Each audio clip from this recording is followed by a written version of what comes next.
कल सदन के अंदर राहुल गांधी ने एक स्पीच दी। उस स्पीच में मुद्दे तो कई थे, पर मोटा मोटी ज्यादातर मुद्दे देश विरोधी ही थे, देश को बदनाम करने वाले ही थे। कभी राहुल गांधी ने ये बोला कि चाइना हमारे देश की सीमा के अंदर घुसा है, चाइना हमारे बॉर्डर के अंदर घुसा है और हम कुछ नहीं कर पा रहे। तो कभी वो ये बोल रहे थे कि हमारे विदेश मंत्री एस जयशंकर अमेरिका के सामने गिड़गिड़ा रहे थे कि प्लीज मोदी जी को अपने शपथ ग्रहण समारोह में बुला लो। और कभी उन्होंने मेक इन इंडिया को नीचा दिखाने के चक्कर में हमारे देश को ही नीचा दिखा दिया और बोल दिया कि मेक इन इंडिया के तहत हमारे देश में कुछ बनता ही नहीं है, जिसको लेकर भाजपा के फायर ब्रांड नेता निशिकांत दुबे ने इन्हें हर मुद्दे पर धा दबोचा। मेरा विपक्ष के नेता पर आरोप भी है और उनको चैलेंज भी है। उन्होंने 6 ऐसे पॉइंट के, मैं 6 विषय पर जो है आपके सामने और पूरे देश को ये बताना चाहता हूं। सबसे पहले उन्होंने कहा कि this phone is not made in India, this phone is assembled in India, और ऐसे करके जो है उन्होंने फोन दिखाया सर, ये फोन ऐसे दिखाया सर। किस तरह की बातें कर रहे हैं? इस आदमी को ना कुछ आता है ना पता है।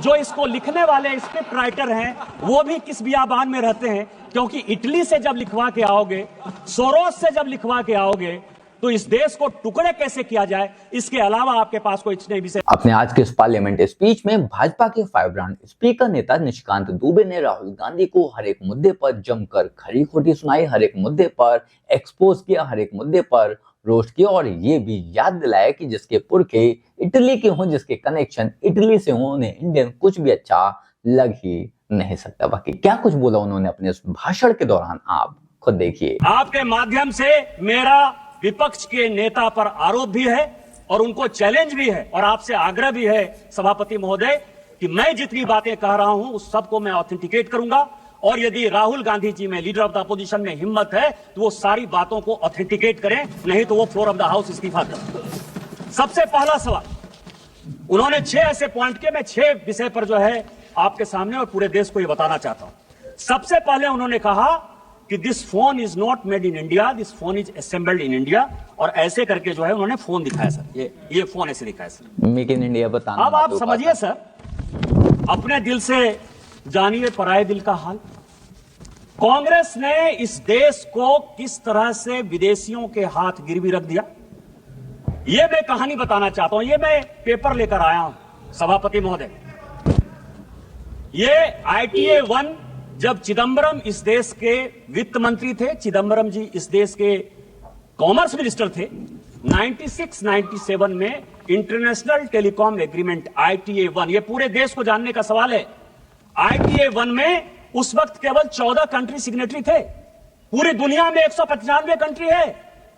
चाइना उस सिग्नेटरी नहीं था, उसका पार्ट नहीं था, लेकिन इस देश को बेचने के लिए जो सॉफ्टवेयर, हार्डवेयर, इलेक्ट्रॉनिक्स, टॉयज, ये सब जो पूरी दुनिया में बनाते थे मैन्युफैक्चरर, यूरोपियन यूनियन के दबाव में इस सरकार ने और उस तत्कालीन वित्त मंत्री ने पैसे लेकर उस एग्रीमेंट को साइन कर लिया। और क्या साइन कर लिया ITA 1? कहा कि कोई भी कंपोनेंट आप लेकर आ जाओ, कोई भी कंपोनेंट, हार्डवेयर का, इलेक्ट्रॉनिक का, टॉय का, कोई भी लेकर आ जाओ, 0% ड्यूटी लगेगी, 0% ड्यूटी। और जब आप वो एग्रीमेंट साइन कर लिए, धीरे धीरे करके सभी चीजों पर 0% ड्यूटी हो गई। टॉय पर हम नंबर 1 हुआ करते थे, खिलौने सभी चाइनीज आ गए। जो ये मोबाइल है, ये मोबाइल चाइनीज आ गया, इसके जो इक्विपमेंट है वो चाइनीज आ गए। आपने जब देश को बेच दिया, संजोग से ये पीयूष गोयल जी आ गए, कॉमर्स मिनिस्टर हैं, तो रोपा पेड़ बबूल का आम कहां से हो? आपने देश को बेच दिया, गिरवी रख दिया। 2014 के बाद जब इस देश में माननीय प्रधानमंत्री बने, उन्होंने कहा मेक इन इंडिया को आगे करेंगे, हमारे देश में मैन्युफैक्चरिंग सेक्टर आगे जाएगा, सारी टेलीकॉम कंपनियों को उन्होंने कहा। और यही कारण है कि हम आज इस मोबाइल के नंबर 1 मैन्युफैक्चरर हैं। आप ऑथेंटिकेट करो, यदि आपके पास प्रमाण है कि माननीय प्रधानमंत्री जी ने यहां के मैन्युफैक्चरिंग सेक्टर को नहीं बढ़ाया, चाइना को उन्होंने बैन नहीं किया, आज चाइना को कंपटीशन यदि हम नहीं दे रहे हैं तो आप ऑथेंटिकेट करो, नहीं तो आप देश से माफी मांगो कि आपने माननीय प्रधानमंत्री जी के इमेज को खराब। दूसरा, बॉर्डर का सवाल है। फिर मैं कहूंगा सर, जो 62 में हुआ ये पूरी दुनिया जानती है, और उसके बाद क्या हुआ? लगातार हम चाइना के साथ बॉर्डर डिस्प्यूट में लगे हुए हैं।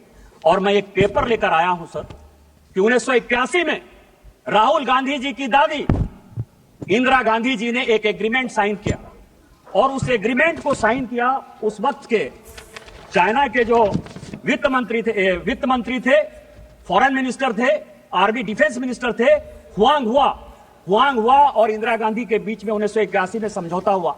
1981 से लेकर 1987 तक जब इनके पिताजी भी बन गए इस देश के प्रधानमंत्री, 8 बार चाइना के साथ बायलैटरल हमने जमीन के लिए, बॉर्डर के लिए लगातार मीटिंग की जो फेल हुआ।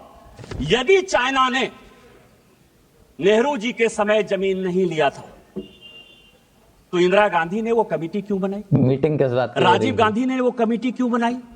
8 बार आपने उसकी 81 से लेकर 87 तक मीटिंग क्यों की? आप चाइना को पूरा का पूरा अक्साई चीन से लेकर पाकिस्तान जो आपने बनाया उस पर नहीं जाता।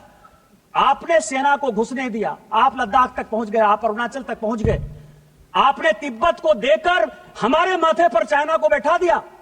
आज माननीय प्रधानमंत्री जी के कारण एक बॉर्डर का डिस्प्यूट रिजॉल्व होता हुआ नजर आ रहा है। माननीय जयशंकर जी ने यही बयान दिया कि वो हमारे साथ बायलैटरल टॉक में है और जहां जो लाइन ऑफ एक्चुअल कंट्रोल था वहां पर दोनों सेना चली गई है। तो चाइना के एजेंट के तौर पर जो आप बैठे हुए हो, इस कारण से माननीय प्रधानमंत्री जी को बदनाम करने के लिए, देश को गुमराह करने के लिए बात कर रहे हो। आप on the floor of the house माफी मांगो और ऑथेंटिकेट करो इन चीजों को। तीसरा बात उन्होंने कहा सर जयशंकर जी के बारे में, आप क्या कह रहे हो कि अमेरिका में जयशंकर जी गए। मैं 27 जनवरी, पूरे हाउस के जानकारी के लिए, 27 जनवरी 2025 व्हाइट हाउस का जो स्टेटमेंट है वो पढ़ देना चाहता हूं। वो कहते हैं कि अमेरिका के राष्ट्रपति ने भारत के प्रधानमंत्री से बात की। व्हाइट हाउस का स्टेटमेंट है, देश का स्टेटमेंट नहीं है। और वो ये कहते हैं कि हम भारत के प्रधानमंत्री के साथ अच्छे रिलेशन रखना चाहते हैं। हमने उनको इनवाइट किया। यदि जयशंकर जी ने यह काम किया होता तो क्या व्हाइट हाउस पर भी भारत सरकार का इतना अधिकार है कि जो चाहे स्टेटमेंट दे दे? और यदि यह अधिकार जयशंकर जी और माननीय प्रधानमंत्री जी के कारण व्हाइट हाउस में भी है तो इस देश को गर्व करना चाहिए कि हमने व्हाइट हाउस को भी कंट्रोल कर लिया। लेकिन फिर मैं कहूंगा समस्या कहां है? समस्या यह है सर कि अमेरिका में इनके पूरे परिवार के साथ रिलेशन खराब रहा। मैं अभी सीआईए की रिपोर्ट देख रहा था 1971 की, 1972 की, 1973 की। वो ये कह रहा है कि भारत की इकोनॉमी रसातल में जा रही है। ये पाकिस्तान को अटैक करके जो है एक एक्सपेंशन के मोड में जाना चाहती है, लेकिन इसका अपना कुछ नहीं है। ये रूस के साथ मिलकर जाना चाहती है और हम भारत को बैन करेंगे। और ये जो 71-72 का सीआईए का रिपोर्ट है, इसके कारण मैं आपको बताऊं कि इसी इंदिरा जी को 1982 में रोनाल्ड रीगन से जाकर माफी मांगनी पड़ी। आप उस परिवार के आदमी हो, वो देश के प्रधानमंत्री। मैं नहीं बोलना चाहता था, मुंह नहीं खुलवाना चाहता था मैं, लेकिन 1982 में इंदिरा जी ने अमेरिका जाकर रोनाल्ड रीगन से माफी मांगी कि जो हो गया सो हो गया, हमको माफ कर दीजिए। और हम देश को, एक वो देश था और आज माननीय प्रधानमंत्री जी के नेतृत्व में यह देश है कि ट्रंप खुद से फोन करते हैं और ट्रंप व्हाइट हाउस में पूरा बताते हैं कि हमने उनको बुलाया है, हम उनके साथ अच्छा रिलेशन रखना चाहते हैं। देश कहां चला गया और आप कहां खड़े हो? सभापति महोदय, महाराष्ट्र इलेक्शन में सभी ईवीएम पर आ जाइए, ईवीएम पर आ जाइए। ईवीएम किसने लाया? हम लेकर आए ईवीएम। मैं जब 2009 में पहली बार सांसद बना तो ईवीएम से ही जीत कराया। कौन लाया? आपकी सरकार बन गई ईवीएम, इसका मतलब कि आप चोरी करते थे ईवीएम में? आप बताओ देश को कि ईवीएम जो है मैनिपुलेट होता है। नवीन चावला के माध्यम से हमने मैनिपुलेट कर लिया, एमएस गिल के माध्यम से हमने मैनिपुलेट कर लिया। माफी मांगो। और यदि आप ये माफी मांगते हो तो शायद इसके बारे में माननीय प्रधानमंत्री जी चर्चा कर सकते हैं। ईवीएम तो आप ही लेकर आए हो।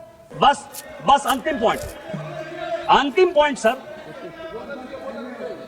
कि जातिगत जनगणना हो, ओबीसी को अधिकार मिले, एससी को अधिकार मिले, एसटी को अधिकार मिले, इससे कोई भी आदमी परहेज नहीं करता है।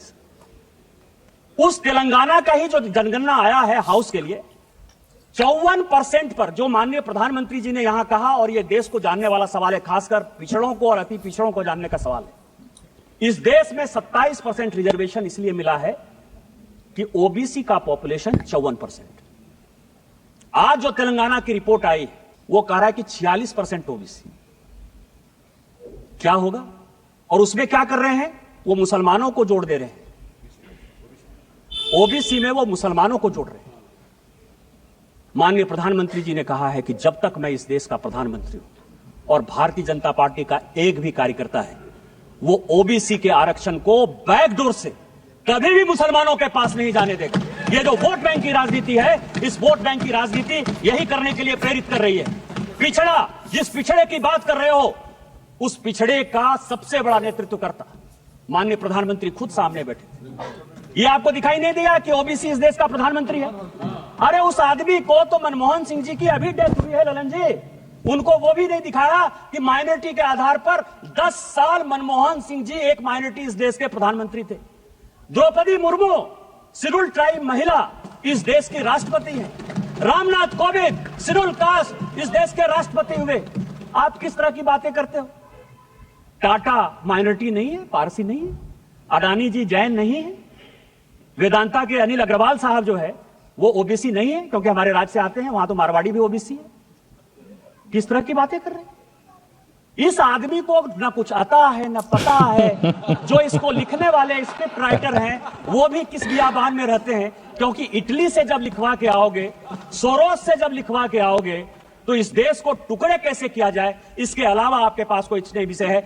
मैं कंक्लूड करते हुए सभापति महोदय, आपके माध्यम से यह आग्रह करता हूं कि इस 6 पॉइंट के बारे में वो ऑथेंटिकेट करें, नहीं तो माफी मांगे, पब्लिकली माफी मांगे, सदन के अंदर नहीं तो कम से कम सदन के बाहर ही सही, पर पब्लिकली माफी मांगे, अपोलोजाइज करें और कहें कि हाँ मैंने ये बात गलत बोली थी, हाँ ये बात मैंने सोरोस के या फिर अपने इटली वाले मामा या फिर काका के दबाव में बोली थी, मुझे वहां से फंड मिला था या फिर चाइना के इन्फ्लुएंस में आकर मैंने ये बात बोल दी थी। क्योंकि अगर ये सब बातें झूठ हैं तो माफी तो आपको मांगनी ही चाहिए, और नहीं मांगते हैं तो भाजपा को जबरदस्ती इन्हें कोर्ट तक घसीट कर ले जाना चाहिए। और अगर सच है, ये हर एक बात सच है, तो इसे साबित करो और फिर भाजपा से माफी मंगवाओ, भाजपा को सत्ता से बाहर कर दो, जो कि इनके बस की बात तो नहीं है। बाकी आप लोग इस बारे में क्या सोचते हैं, कमेंट कर जरूर बताएं। जल्द मिलते हैं किसी नए वीडियो में नए टॉपिक के साथ। तब तक गुड बाय, नमस्कार, जय हिंद।